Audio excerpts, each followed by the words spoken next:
Hey everyone, what's up? My name is Meg, and behind me is an automation that I just built for a client who has a production spreadsheet that they have to update every time that they get a new order. So I wanted to walk through how I built this and what it does in case you find it useful and might want to build one out for yourself. This person receives new orders via email, and so that purchase order is oftentimes, actually always, in a PDF format. And there's 12 purchase orders that come in on specific days. So this is just unique to the client, but if you have consistent invoices in a consistent formatting, this will work well for you because this will save time for having to parse through those invoices and manually updating your production totals in a master spreadsheet that you might have. So we're going to start at the beginning here, which is a Gmail module that watches for those emails that come in. And that's on a specific schedule because these come in on a specific schedule, but you could have it set to whatever works for you.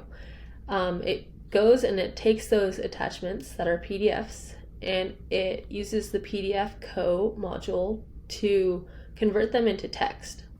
From there, I have a really specific ChatGPT prompt that I set up to parse that PDF and generate a JSON format, because I can use that JSON format to then update the Google Sheets. So there's a lot of details in this prompt, and I can share a really general prompt if anyone is interested in creating a similar automation. But basically, it's going to get important details like the location that this purchase order is from, the line items in this purchase order. So what are the item types and what is the quantity ordered? And it's going to give me a really structured format for that. So now what you see next is this router. And in this particular instance, there's 12 possible locations that the purchase order is going to come from and needs to go to.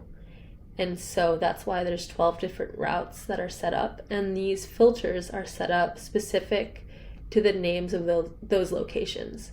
So it's only going to go down that path if it's from a specific location. So say it goes down this path here, it's going to iterate, meaning it'll go through every single row that is on that purchase order or line item, and it will search the existing values in the Google Sheet, in the production spreadsheet, to see if there's any sort of existing value, because instead of overwriting that and adding in this new value, we're going to want to use addition to add this new quantity to the existing quantity from the production total spreadsheet. So I have these tools here that are basically mapping the specific row corresponding to the item name and then column corresponding to the location name to find the exact cell address that it needs to update. So that you can see here is the cell address will be the location column, so A through Z, and then the juice row, which is a numeric value. So then finally, we'll go to the final module in the process, and it will be an addition statement, like a sum. So we're taking that initial value in the production spreadsheet and adding the new quantity, like I mentioned earlier. So this, if I read it through, I don't want to show you the production spreadsheet just because it has proprietary information, but I've tested this automation many times and it works very well for what I say it's doing. And if you want a similar blueprint, I can work on scrubbing out all confidential information and I can make it accessible to you.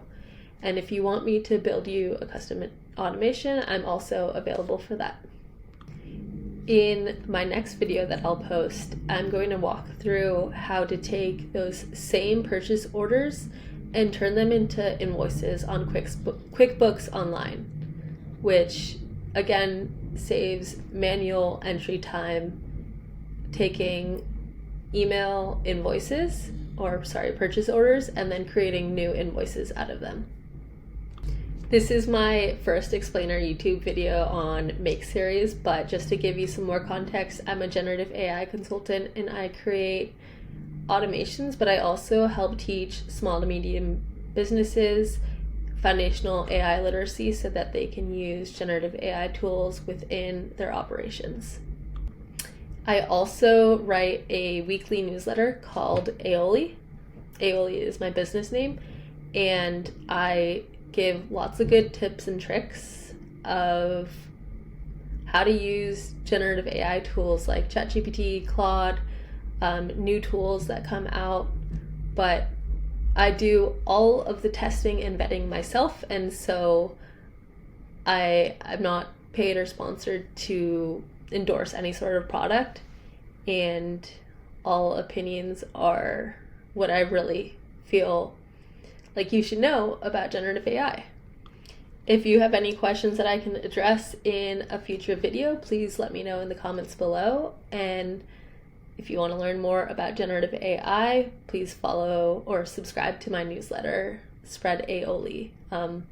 Spreadaioli.com is my website, and that's where you can either subscribe from there, or I will put the link down in the description. I have no idea how to end this, so I'm just gonna throw some confetti. Thanks for watching.